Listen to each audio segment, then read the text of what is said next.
I was educated in a conventional university, and what I went on to discover is virtually the opposite of everything I was taught.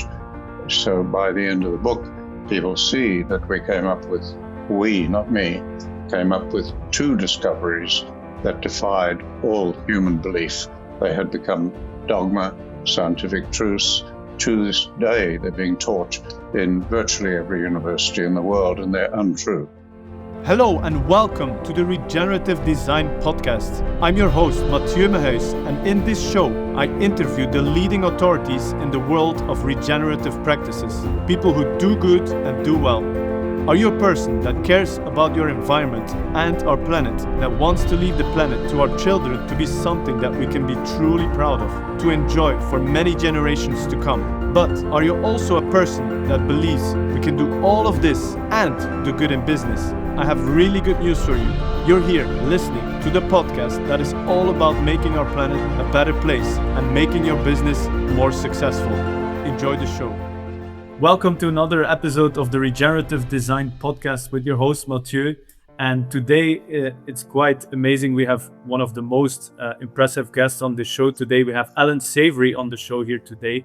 And Allan Savory has been an example for myself. He is a leader in the space of holistic management, regenerative farming, and holistic plant grazing. He's the author of the book Holistic Management. He's world famous because of a TED Talk that went very viral, talking about how cows can actually save the planet. And we'll definitely dive very deep into that. And it's interesting, actually, the previous guest was Rob Wolf, who wrote the book The Sacred Cow. So it's kind of interesting how we're going from Rob Wolf now to Allan Savory. So we're stepping it up and we're adding another gear. And so I'm very excited to talk with you today. Allan, welcome to the show. How are you doing today? Well, thank you. Nice. I'm also very excited to talk about your new book, which has some controversy around it, the UnSavory book. But before we dive into that, we already talked offline saying like we should create an interview with lots of value and have some difficult questions because you're up for that. So, but before we dive into that, I still want to start off a little bit slow and I want to understand like your backstory. I mean, it's very famous, your backstory, but I want to understand from you, like as a child, were you already thinking about plant grazing? Were you already worried about the planet? Like, what were some of the key elements in your early childhood that shaped who you are today? Matthew, this is why I wrote the memoir UnSavory, and it's African stories of wildlife, war, and the development of holistic management. And then I go into the early childhood years and the war years and everything. And every bit of it played a role, from early character building in British-type boarding schools, the racism in Africa. There was a fellow who wrote a book. His name was Liebenberg, and he wrote a book tracking the origin of science. And I spent an unfortunate 2 or 3 decades of my life tracking people and tracking problem animals, and as an ecologist. So it's the role that played in us eventually learning what it meant to be able to manage holistically at any level. City people in jobs, people in factories, every human being, because we have this global problem. So that's why I wrote UnSavory. And when you ask me as a child, was I thinking of these things? No. I was brought up in a conventional university, educated in a conventional university. And what I went on to discover is virtually the opposite of everything I was taught. So by the end of the book, people see that we, not me, came up with two discoveries that defied all human belief. They had become dogma, scientific truths. To this day, they're being taught in virtually every university in the world, and they're untrue. And as a consequence, we've got a world in deep trouble. So the book UnSavory is about that history.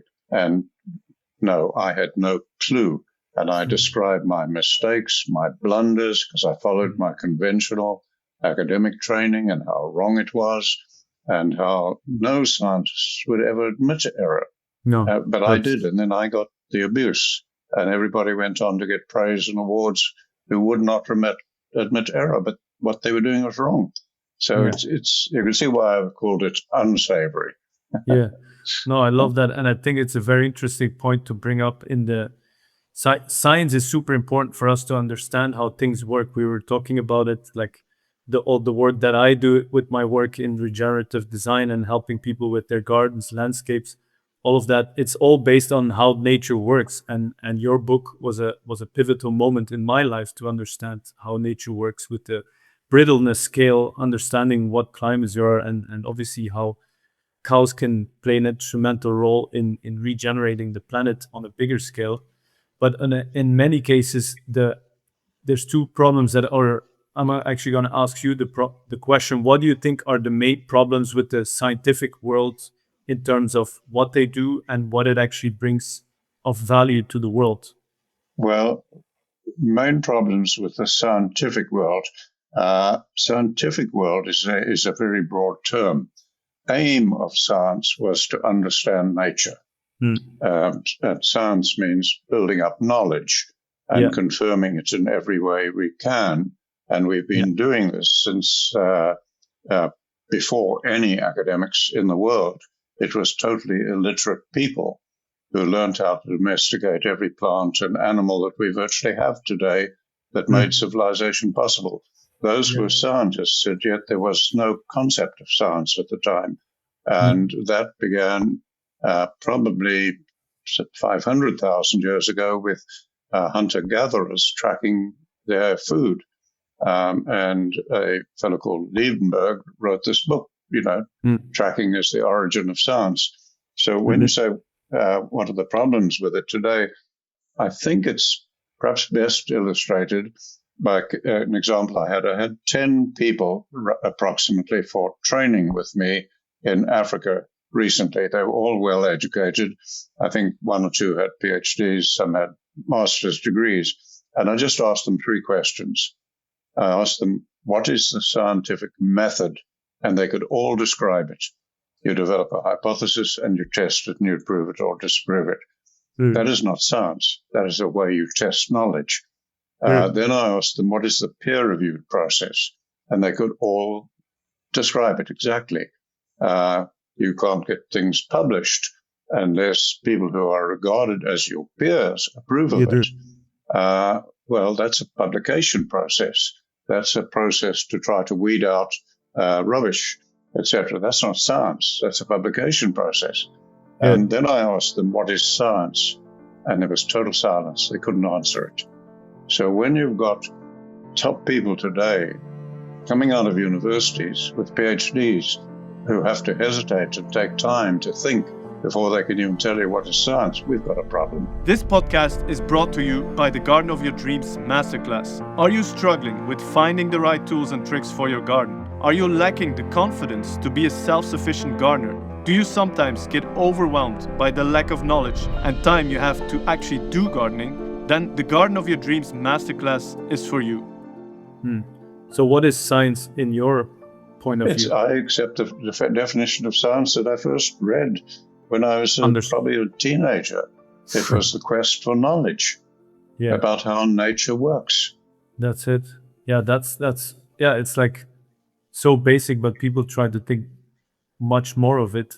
And then I also had an interesting experience. Like I wrote my master thesis about food systems on a global scale, and then my promoter said, okay, you have the opportunity to now publish it as a paper. So I did a lot of work. I rewrote it into a small paper, and then I went to one of these events with other people that write papers and are scientists. And I thought like, wow, this is going to be a very interesting event. We get to talk, share ideas. And I was so astonished because the only thing that happened is that people presented their paper. At the end of it, everyone clapped. We got together for like a dinner, and then they published a magazine, and then I don't even know where that magazine lived. And that was it. And I was like, wow, this is the scientific world that like has to produce progress or help humanity understand how things work, and it's just like a kind of ego trip where everyone just applauds for each other, whatever the topic really is about. So I think that was quite disturbing, and so I definitely went out of that world and then went into the business world, which up until today I think is the most effective way to actually use the science to make change. And now I want to go to something interesting that happened. So the way we actually got in contact was I had a look at your, or not your, but the website of the Savory Institute, and I was so shocked to see that also that even on the Savory Institute, the way your work is being showed is like it's all about NGO and trying to do good for humanity and doing all this good work. And I took a print screen of it and I posted it on LinkedIn. I made a red cross through it saying like, this is completely wrong messaging, because there's not a single farmer or very few farmers in the world that wake up in the morning and say, oh, how am I gonna save the planet? Like, think that's very, nobody does. And that's very disturbing. So and then I tagged you into that post and you responded to me saying that I was correct. So I'd love to hear more about that story and what has happened in that realm of the Savory Institute. You covered quite a few things there. Let me it covered the first two, your experience with publication, and then come to this. Yes, in the memoir, I mentioned two instances. My first attempt at publishing in Oryx and how it was rejected, and that sort of shook me, because it went against the beliefs of all my superiors and so on. And I tried to publish something, observations, and they went, but so it was rejected. All right. Now then, another thing I mentioned in the memoir, it was a major international conference in Pretoria in South Africa. And I presented a paper on human environmental ecology. Now, humans are it, along with all the animals. We're not independent of it, etc. And it was a very rare thing in those days. But with a packed hall, I got a standing ovation to a paper. And yet, if you read the publications that were published from the proceedings of that conference, mine is the only paper not published. That's so, I've had these experiences, and how science, which is the quest for knowledge as to how nature functions, which physicists and everybody's engaged in, has become peer review process and experimental, protocols. And so you mentioned the TED Talk going viral. Yes, it's gone to over 9 million people.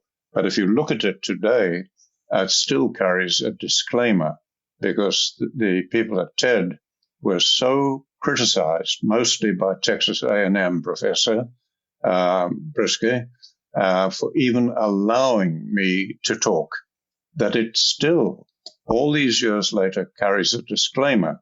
And that nobody's ever countered it, but this sort of disclaimer. And TED organization no longer talk to me. Wow, that's interesting. Yeah.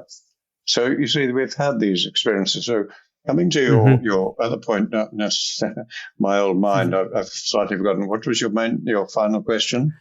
No, I gave you a lot of things at once. So I was talking about that the way we actually got in contact was quite interesting, because you want to jump in from there? I got it. Yeah, you reminded me there.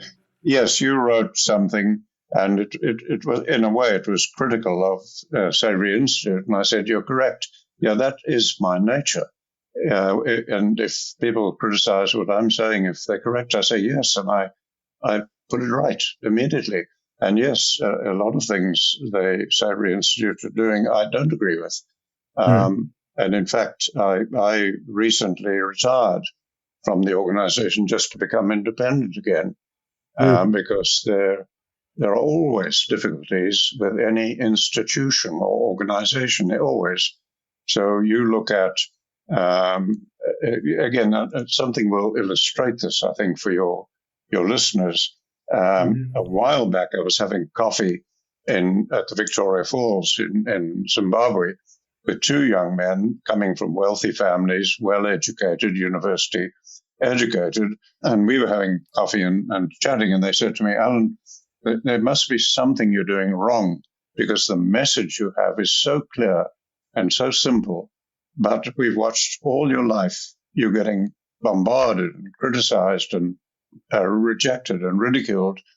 You're doing something wrong. And I said, yes, you guys, I am. And I've had many people tell me how wrong I'm doing things, but I've never had anybody tell me how to do it right. And I said, what about you guys? How are you doing? And they said, what do you mean? Well, I said, how are you doing? And they said, we don't understand you. And I said, well, look, by the look of you, you look like Christians. Are you? And they said, yes, we are Christians. And I said, I guess so. I said, now, what did your founder have to say? Didn't he just talk about love and caring? And they said, yes. And I said, isn't that very simple? And they said, yes. And I said, okay, for 2,000 years, millions and millions and millions of ordinary people have been capable of love and caring for each other. But how did you do when you formed organizations to try to take your religion to scale? How did you do? I said, you've had 2,000 years of wars, killing, slaughter. It's gone endless. It's been endless. I said, you're not doing any better than I'm doing. The moment we develop institutions or organizations, there's a real tendency that they go off track. So you've got, for example, today, and that's why I hope people outside of agriculture will be listening to us. So you've got people today in America who look at corporations. And I'm taking America, but you could take other countries, and you look at corporations. Well, the corporations are organizations that states, governments license to operate because people can pool capital and resources for a greater good of the population. So that's basically why we have corporations, right? So we allow that, and states and countries allow it.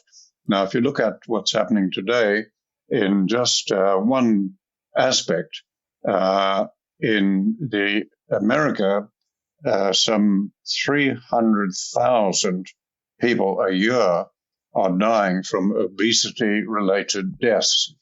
That's more than America's annual war deaths in 2 world wars. Now, normally a population would pick up their ears and say, something's wrong here. Why is this happening? Well, it's easily traceable. It's because these corporations are poisoning the environment, poisoning the crops. I could go on and on. Yeah. It's all well documented, all right? Because the purpose of corporations has now become their responsibility in everything is to give a positive quarterly profit return to shareholders. So now, for a quarterly profit return share to shareholders, we're prepared to accept higher death rates every year than 2 world wars. It doesn't make sense. That's what my book's about, discovering what was going on. Because all these are good people. They're not bad people. It happens to us, and it's happened to me, and it happens to everyone. We're fine as long as we're in our small communities, etc. When we go to scale, we have problems.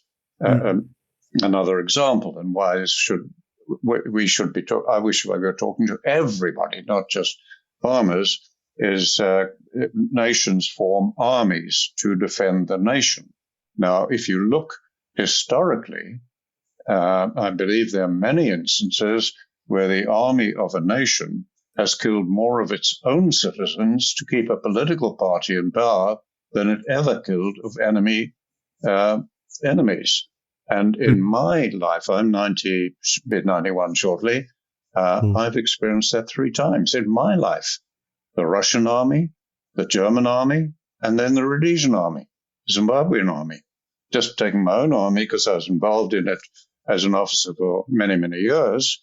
All right, in that, if you look at our army through the Boer War, First World War, Second World War, Malayan, etc., our soldiers, the number of Japanese, Germans, etc., enemies that they killed is very small compared during the war in which I was engaged, we killed 30,000 of our own citizens, and then immediately the war ended, as I describe in the memoir, we killed another 20,000.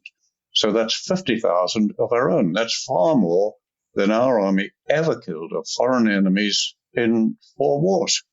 So I've experienced that in my own life, but most people don't think about it.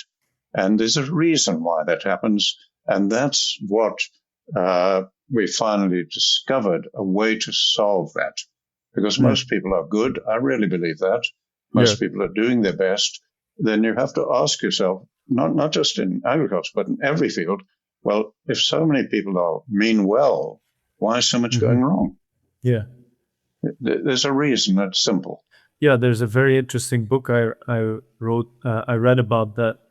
I think it's it completely talked about what you just said. I'll add it to the show notes and that, because I can't come up with the title, but it pretty much stated that per se most people are good, but that the way structures have been set up makes it that there's so much confusion, and then wars start, or just from misinterpretations and misconceptions. All of a sudden, people start fighting, and that's what happens. And that seems to be the same with let's say the war on meat, or you shouldn't eat meat, or you have, like, there's so much extremes in all directions.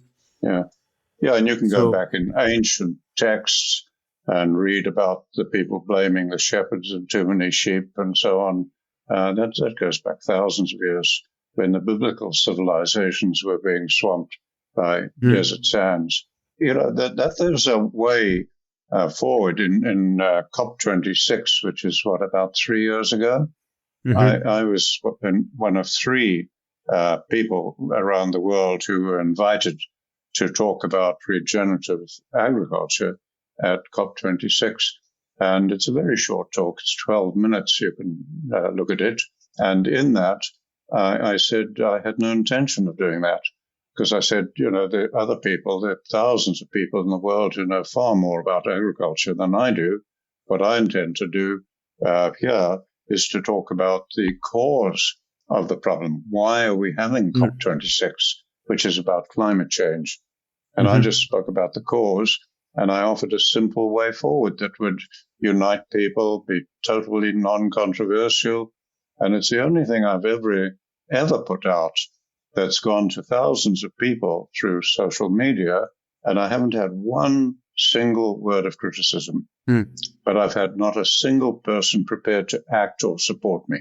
Wow. So it's strange what goes on. Yeah, that's a really tough one. And first of all, I want to just state that the fact that I criticized the Savory Institute was not a direct attack on you. It was just, from my understanding, to know that when we talk to farmers, we have to talk their language, which is, how am I going to survive? Like, I'm financially struggling.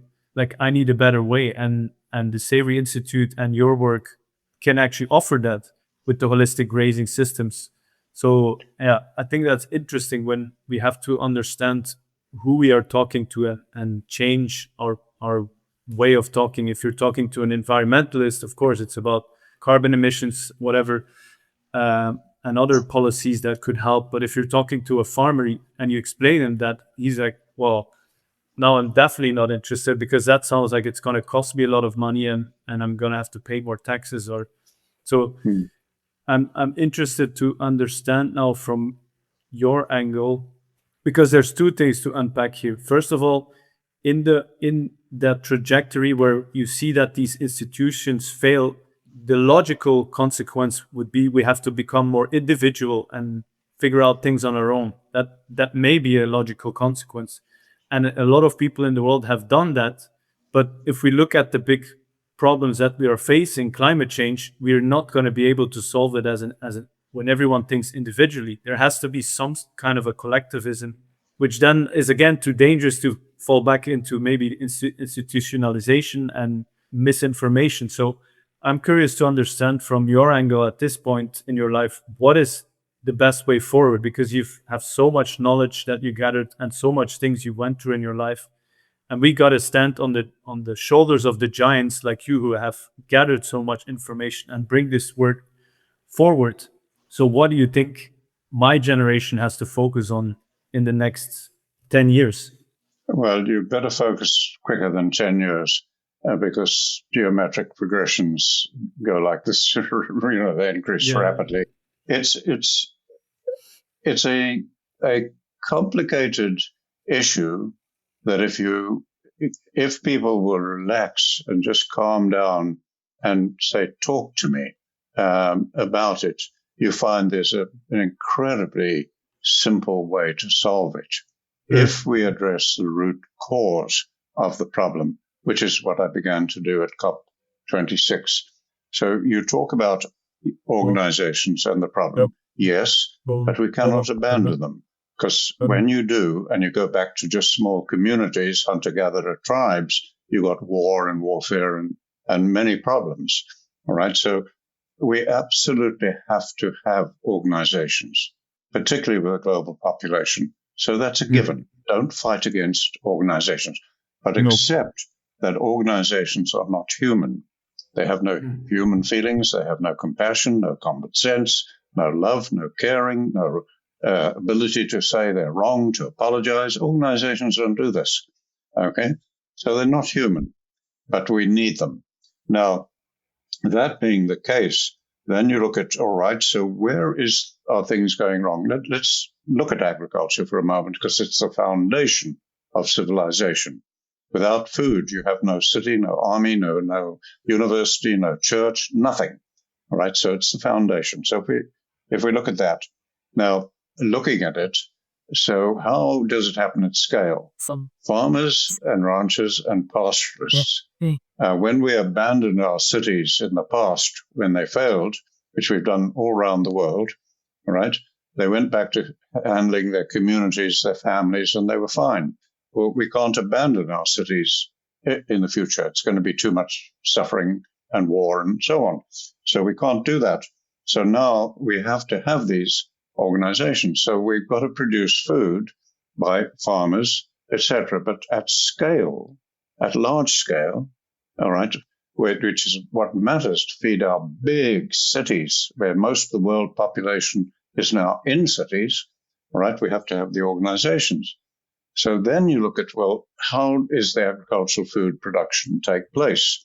And you see that it's governed by laws that our governments pass. This is how it will be done, and by regulations. So you say you live in Portugal. When I was in Portugal and Spain last, I kept pointing out things that were wrong on the land, terribly wrong, damaging Spain, damaging Portugal, damaging the economy, damaging communities. Every farmer I spoke to said, we know it's wrong. I said, well, why are you doing it? They said, we're forced to by EU policies, subsidies. All right, so this is where the problem is at scale. All right, so now we can overcome that easily if we say, all right, then the way to deal with it at scale is to look at how every government, whether it's a dictatorship or a democracy, develops policy. Now, the belief in society and universities and governments was they do that in a great many different ways, probably hundreds of different ways.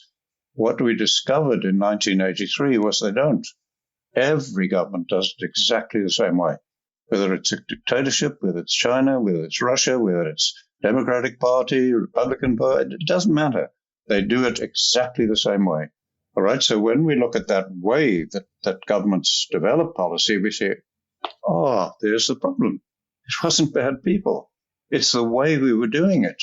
And so when we look at that, it becomes easy to solve. And now what you do is when you get the head of state, as I began to suggest in COP26, when you get the head of state, say it's you, heading whatever political party, I don't care, and you're going to develop a policy, well, how you do so is you invite experts. Now, you will find that the experts you invite all work for institutions, farming organizations, maybe women's organizations, universities, government agencies, environmental organizations, but they will work, and they've usually got a PhD to head those organizations, particularly if they're scientifically tainted at all. So these people come in and they develop policy. Now, if you think of everybody in the room or at the table developing policy, starting with yourself as the leader of a political party, what is your first concern, your first interest as leader of a political party, democratic or dictatorship, doesn't matter. Your first interest is trying to gain support, keep support. Second interest is finance it. If your political parties bust, you're out. Your third interest is staying in power at all cost, doing everything you can to stay in power. So you've got three interests. Your fourth interest is citizen interests. That's your fourth interest. Now, when you think of every expert you've invited to the conference to develop policy, what's their first interest? It's their institution, growing their institution, financing their institution, the reputation of their institution. Without that, they've identified with it. They're employed by it. And so let's say their third interest is citizen interests. So you've got maybe 20, 50 people, I don't care how many, at the table developing in agricultural policy, and every single person at the table, at best, citizens' interest is the third concern. There's where the problem lies. So what I did working with others way back in the 80s was begin, and I was working with World Bank economists and others at the time, before I was vilified, was try to work out how do we begin to change that. And I've kept quietly working on that all these years. And it's easy to change because we can use the holistic management framework that we've developed to deal with this complexity. And we can use that to get those people to come and then actually to put citizen interests first and develop the policy. And from the same people, you get totally different policy. You get the policy the world's dreaming of, because almost every citizen in the world is wanting more security, more clean, healthy, nutritious food.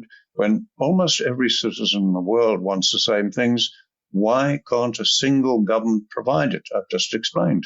And it is that simple. But that seems to be the foundation of democratic societies. Or have you found societies in the past that were able to put the interest of citizens first? No. Have you? Nobody has. That's why civilizations have been failing. That's why, the old saying that armies change civilizations, farmers destroy them. They never rise again, because armies have changed civilizations throughout history. When farmers don't change them, they destroy them. And your best evidence of that is Lower Egypt. The one place, because civilization is city-based by definition, and the one place in the world where civilization has lasted for over 10,000 years. Everywhere else it's been 4,000 or whatever. And everywhere it was on rivers, major rivers or seashores, where there was very inexpensive wind and water transport of food to feed the cities.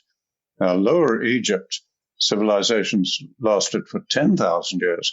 If you go up the Nile, you find civilizations of the same time, 5,000 years ago, all failed, all under desert sands, or now under Aswan Dam. Right? So why did its civilization survive at Lower Egypt? Because it was changed many, many times. It was invaded and changed by one army after another.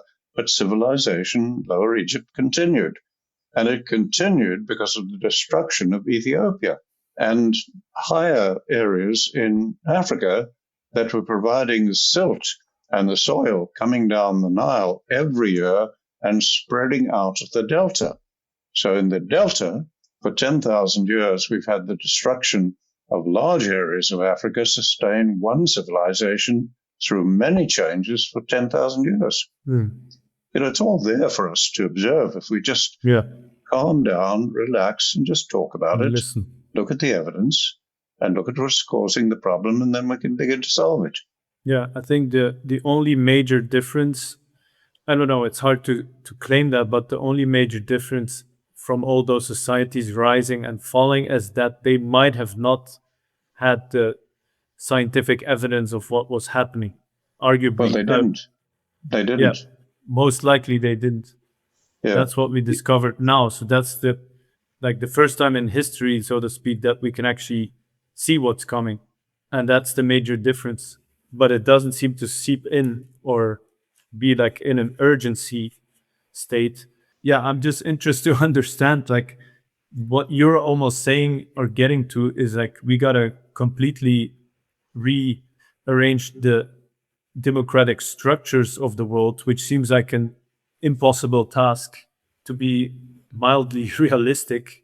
So, is it possible, or do we have to? And that's the top-down approach, right? And it's needed because we know, like you said, that the European Union, the farming subsidy system is failing. My brother and father are farmers. We run a farm. We've taken a different route to produce healthier and more direct food, but it's very, very, very, very tough in the system that there is today.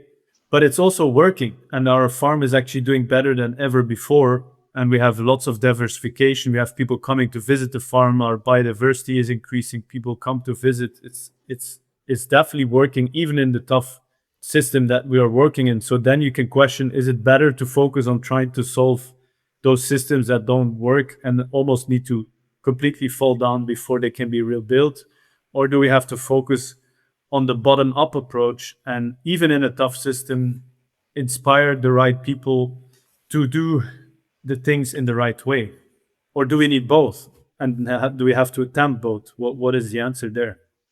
I would say neither. Okay, when you say, do we need to change the systems, etc., what do you mean? I mean, there's so many systems. There are grazing systems, there are educational Yeah, systems. by system I meant the political system. Well, the political system, I believe, as did George Washington. I wrote a paper on governance after I had been exiled as former leader of two political parties and a member of the governing party. And I had a lot of time to reflect on it. And I wrote a blog many years ago, and I concluded that your democracy will never, ever function as long as you have political parties. They make it impossible. And when I drafted that and sent it to some friends who were deep thinkers, one of them wrote back and asked me if I'd read George Washington, Farewell to the Nation. And I hadn't. So I went and read it, and I found, oh my God, 200 years before me? George Washington had concluded the same, and he warned America never to allow the development of political parties. That was an idea that came from Britain, not from the Greeks. And it's wrong. As long as you've got political parties, you'll split your population into conflict. Yeah.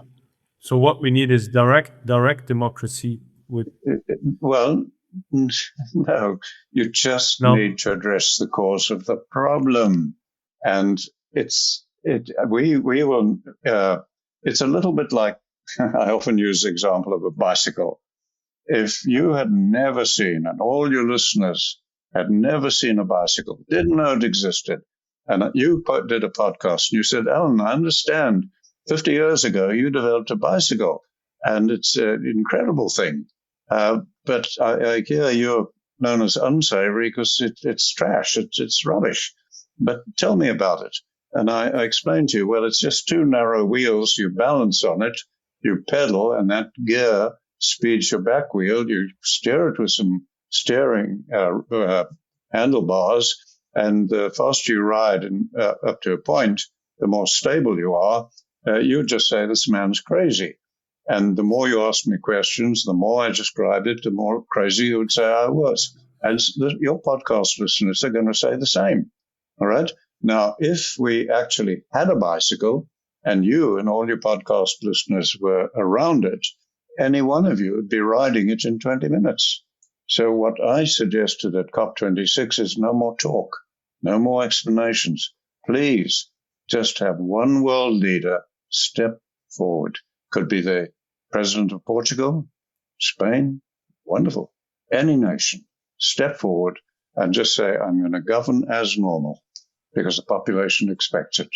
But on the side, concurrently, I'm going to invite Savory to help us and see if we can develop an agricultural policy to start with in the citizen interest of Portugal or Spain, and let the world observe it. Just keep quiet and observe it, see what happens. And if they like it, adopt it. If they don't, reject it. Now, I believe if we did that, if just one world leader had the courage to do that, which is no political risk at all.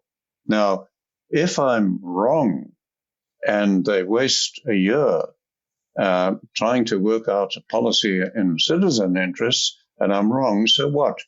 We might have wasted $500,000, $1 million. That's what we wasted. If I'm right and world leaders are observing it, you won't be able to put a price to it. You're going to save, in all probability, city-based civilization. And that, I said, I've had no criticism of that idea, but I've had no world leader step forward and say, I could do that. Well, maybe it has to be you. So my basic there is stop trying to describe the bicycle, just ride the damn thing. That makes a lot of sense. And now you see why it's no good talking to farmers, because they just keep thinking this is just about farming. No, it's not. It's about COVID. It's about everything. It's about biodiversity loss. I mean, we live in a biosphere, living thin skin around the world. And it's got the exact percentage of oxygen we need to live. And it's got trace gases like carbon dioxide and others. All right, so we live in that. Now, that biosphere and that balance of gases that's sustaining humans and plants and everything today is coming from biodiversity. Plants, animals, microorganisms in the soil, fish, it's coming from biodiversity. Now, you can read almost any newspaper, almost anything today, and you will read that biodiversity globally is in free fall. And yet, we are spending trillions of dollars on space exploration, Musk, defense, bigger and bigger weapons, bigger and bigger, more lethal weapons. We're spending millions of dollars.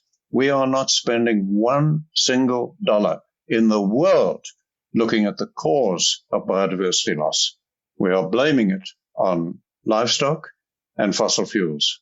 They are not causing it. It's the way policies are developed that's causing it. So we're prepared to spend trillions of dollars on things that will not save humans.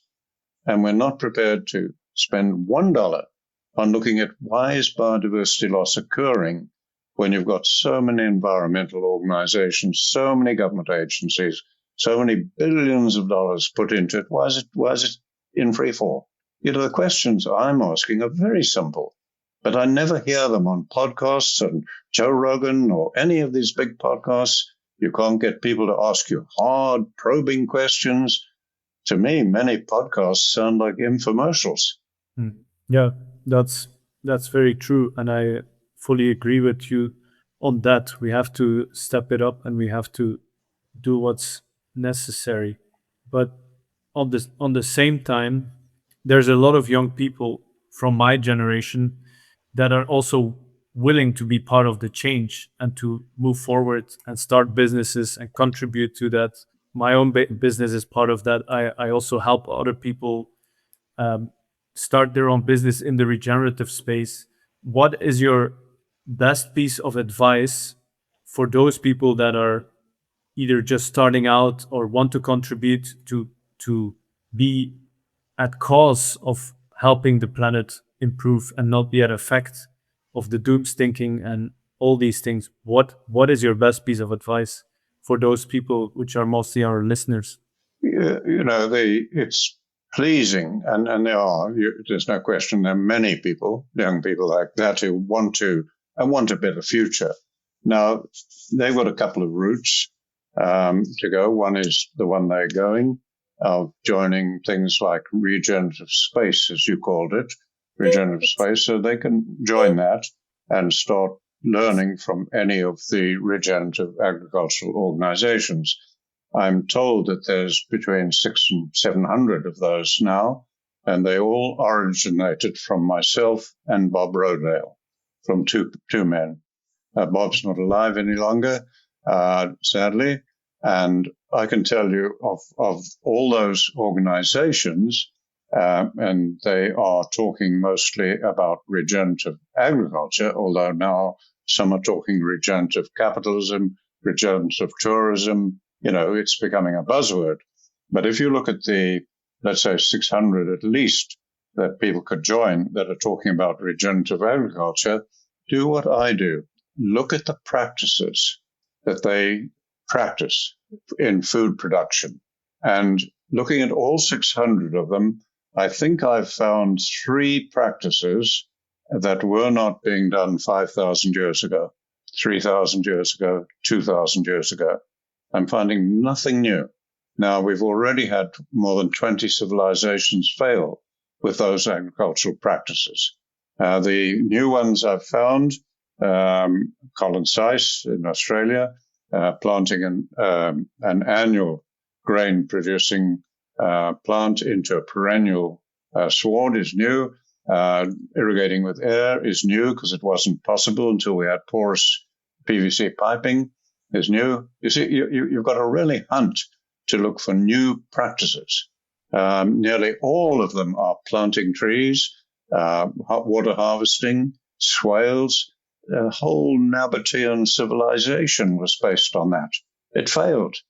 They knew far more than we do today about that. We're just repeating it and calling it regenerative. It's not. So they can join that movement and they'll have a good time and they'll feel good and they're doing good. And I'm not going to discourage them. But I'll say at the end of the day, you won't have helped save humanity. You won't have helped save civilization. So the other alternative is they could look at something like the COP26 talk, look at this podcast, talk to me, and let's see if we can get some people who are prepared to be activists and say, look, this makes sense. Why don't we push for something like this to be done by some world leader? And if we do this, we're going to have to work fast on it because I'm fading fast and most of the knowledge is going. These days when I buy a thing at the shop like I did yesterday and they give me a 3-year guarantee on it, I said, thanks, that's a lifetime guarantee. You have good sense of humor. So I only see these 2 alternatives. Get into the movement, have a good time, do your best. I'm not going to criticize it. You'll make slight improvement. But you represent about 1 or 2% of the 9 billion people in the world. Get real. We're only talking to the choir. Yeah, I understand that, but still, I'm still. Maybe this is my limiting belief, and I need to change it. But I still think that the best way to make change is through business, and because that's what always has changed the world. So why can we not use that as a tool for change? You can. Why does it have to come from above? Matthew, you're absolutely right. What you've just described, all right, I call incremental change, and that is exactly how change occurs. And so it takes many, many years, and then it eventually takes place. And if you read some of the research, people like Sir Eric Ashby, and how new knowledge moves into democratic society, looking at America and Britain, etc. If it's new thinking, and in what we're discussing today, there are 2 bits of totally new thinking to all humans. And what he discovered is if it's new thinking, it's to get it through institutions and get change to occur is a minimum of 100 to 200 years. It took 200 years just to get lime juice to stop scurvy. All right, so you can keep doing that. That's incremental change, and I'm encouraging people. I'm saying keep doing it. In my life, we've been 70 years so far, and we've got another 100 and something to go with 2 new discoveries. So I'm a little pessimistic about the future of that. So what I'm suggesting again is something new. I'm saying, all right, we've got a new situation. Why don't we just have one leader in the world just say, I'm going to carry on as normal, but I'm going to do this on the side. That's all.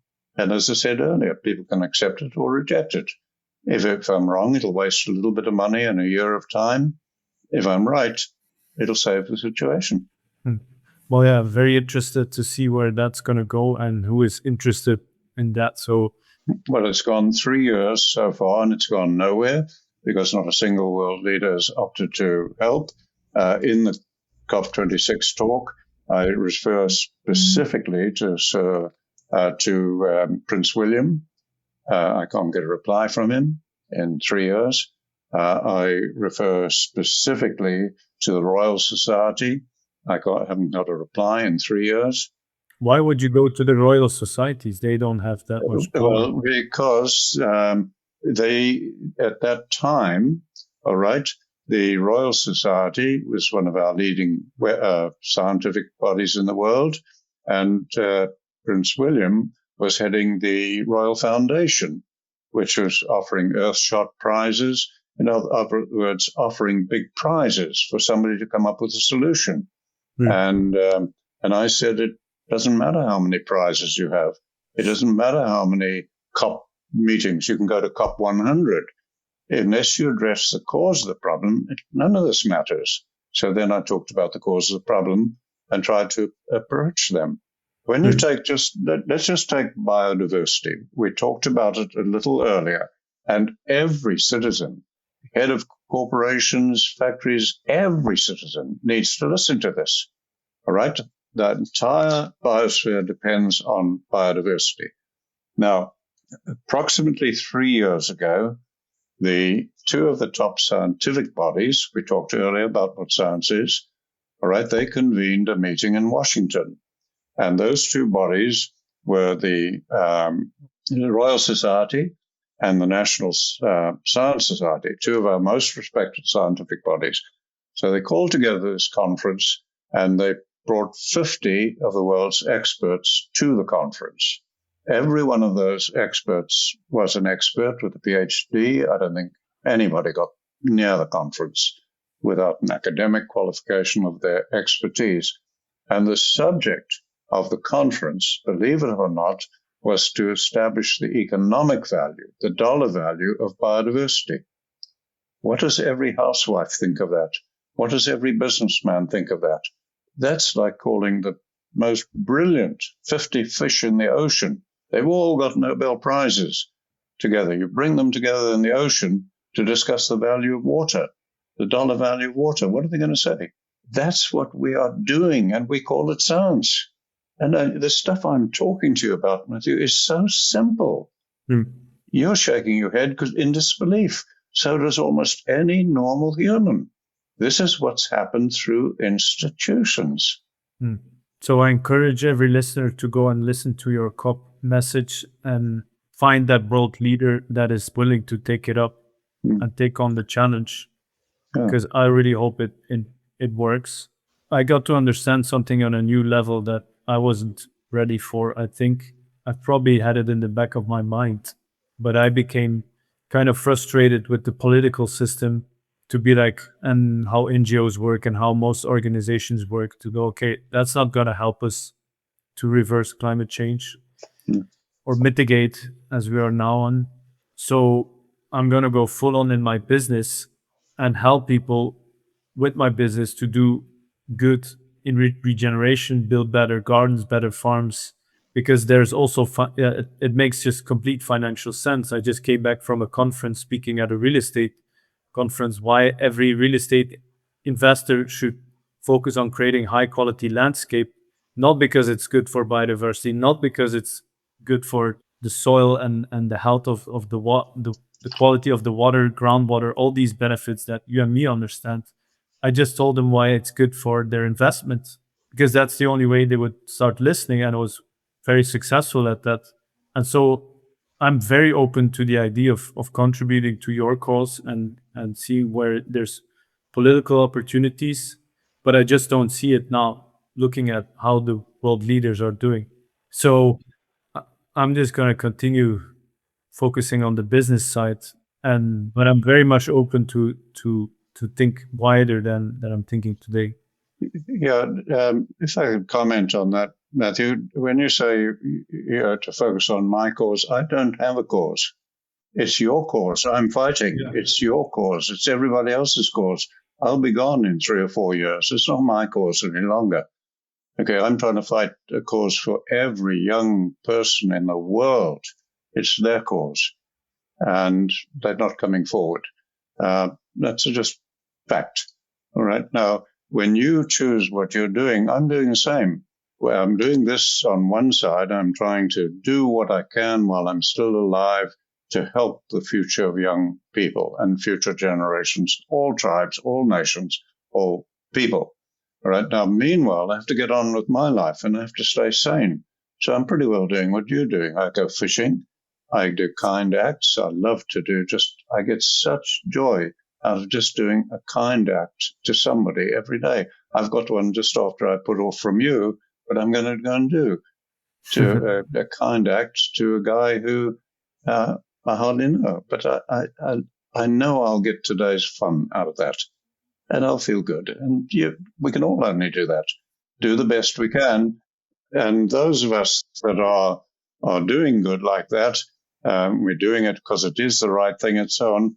I'm a realist, so while I'm doing that, I'm saying, yeah, but if I fail on this other task of trying to help all the young people, the good I'm doing is making me feel good, like rearranging the deck chairs on the Titanic. I feel good. They're in a better place. The landscape's better, but the ship is sinking. I'm a realist. Yeah, that's a shocking truth. And you don't believe that there's a slight chance that by doing all these acts of kindness, caring, and spreading that love into the world, rather than focusing on what's wrong with the world, which is what we definitely need. Well, it's very confusing because we kind of need to focus on that, but when you get into a spiral of negativity, it's very hard to be productive. Let me try and take what you said. Do I not think there's good in doing all these little acts of kindness? Yes, I do. But No, earlier we I meant talked. like, is that maybe not part of the solution on a global scale? Well, let me talk about that. On the global scale, if we go back to just talking about one religion, Christianity, millions and millions and millions of people who are Christians or Islamists or whatever have been capable of little kinds of acts of kindness every day. They've been doing that for 2,000 years. But because of institutions, we've gone into war and conflict. So yes, we can do these little incidents, and no, there is not the slightest chance it's going to change things because we're not addressing the cause of the problem. And that I told you earlier, we discovered in 1983 is not bad people. It's the way every government develops policy that dictates laws, regulations, taxation, everything that governs how the population lives. And so I'm not ever these days attacking everything that's bad in the world. I'm trying to say, no, it's irrelevant. I don't want to get into arguments with people and criticizing people. I don't criticize people. I only criticize institutions. And we all need to face what institutions are. They're not human, but we need them and we govern through them. Yeah, that makes a whole lot of sense. So stop talking about what's bad in the world. The news is full of it every damn night I listen. But there's never a word about what's good that we could be doing. Just solve the problem, address the cause. Once you mention that, people just shy away. Yeah, it seems like we want to make things more complex than they are, is what I'm getting out of it. Yeah, so we're going to start wrapping up the interview. So I very much appreciate your time and pushing your cause forward, which is not your cause, but it's our human cause. Yeah. So thank you very much for that. And thank you for your brutal honesty. That is very much appreciated. But I want to still end with the final question. How can every single individual contribute to that cause to make sure that a world leader steps up and takes this seriously?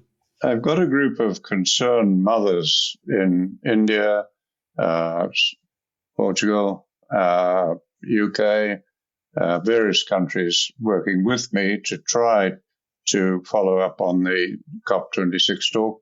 Most people, I think, if I was to urge anything now, I'd say just get better acquainted.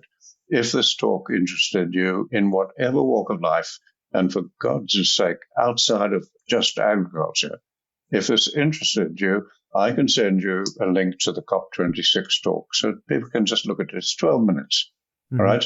And then we'll I can definitely send you... put that in the show. We'll put the link in the show notes if that's okay for you. And then the other thing that would help people is, if they would like to read it, is the memoir, which describes the history of how it was that thousands of people working with me discovered the cause of the problem and how we could rectify it with this holistic management framework. So that's in the book UnSavory, and people can get that from Savory Institute. Tomorrow they can get it from Amazon. I'm working on an audio version, so a little later this year there'll be an audio version, and then Jodie, my wife, is working on other channels to get it out to people. So right now people could get that from Amazon or Savory Institute. And if they read that, they'll have the history of it and how what we've been talking about today could never have been discovered by me or any individual in the world. How it could never have been discovered by any university, government, environmental organization in the world. How it could never have been discovered in any one country in the world, and how it could never be discovered at any time in history. The ability to find a solution to this problem arose in a little window of opportunity in a country called Rhodesia, in dying empire, dying colonialism, war, civil war, exile, and forcing me to work with far-sighted scientists in America, some 2,000 of them, and through that we discovered a way forward, and how institutions then banned all further training. So people can just read the history of that. Yeah, that's very interesting, and that's a good way to start. Any other plans that you have to bring this forward? Are you thinking of I'm just coming up with it's maybe completely off the hook, but is there a way we could set up a petition that people can sign, a white paper that we can all push this forward with enough signatures to go and talk to leaders, people that are getting into politics? Or do you see that it's not a good idea? I'm just thinking of something. Very much a proposition. The concerned mothers that I'm working with from about 6 countries, I think they're in, that will be the next stage. If I cannot get Prince William to respond to me, if I cannot get the Royal Society to respond to me, because those are 2 bodies that could do this easily, and we could even pick a very neutral issue like national parks. Doesn't have to be agriculture. We could do that. But if that doesn't happen, the next step is, if there are concerned mothers or children or young people, is just a petition, and a petition by 1 million people, that'll get attention, but that needs young activists to do it. So, I can just keep you in touch on progress, if any progress is made with the group, what I'm doing at the moment. And it'd be wonderful if 5 or 6 or 10 young people looked at what this podcast and looked at what we've said and said, my God, we're going to make this happen. They could. I mean, in the memoir, you'll see how when a whole country didn't want something to happen, were ignorant about it, the government agencies didn't want it to happen, I brought it about in about a month by just one young, determined man being determined to bring it about. If anybody's determined, that's all that's needed. But so far, most of us get confused and think it's complicated, and we all get caught up in that stuff. Yeah, no, I agree. So I very much want to contribute to that, when there's already existing organizations that are ready to start that petition, so that we don't have to wait for the other organizations or institutes to step up. I very much want to contribute to that. So I think we should talk more offline on how to set that up. And also for the listeners, if you feel like this is something you want to be part of, want to contribute to, reach out to me, reach out to Allan. Is there a way that people can get in touch with you if they want to be part of this cause? Yeah, I'm independent these days, and people can contact me through email. Yeah. And what is your email so we can put that in the show notes too? It's just lowercase Allan Savory, just one word, .public@gmail.com. So allansavory.public@gmail.com. Okay, get ready to have your inbox flooded. So we can. It does, and I just attend to what matters. Of course, but that's how we want to bring this forward.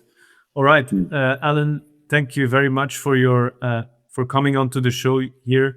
Any final words before we completely end it here? Well, as we were talking these final words, I was thinking of other things your listeners or you might do, and I've realized that social media is the thing today. I'm too old for most of it, but I've realized that podcasts have a very big impact. Talks and speeches don't. I give very few of them today, but your listeners and yourself may know of other podcasters outside of agriculture, and just suggest an interview, because this is way beyond agriculture. This is about all of civilization we're talking.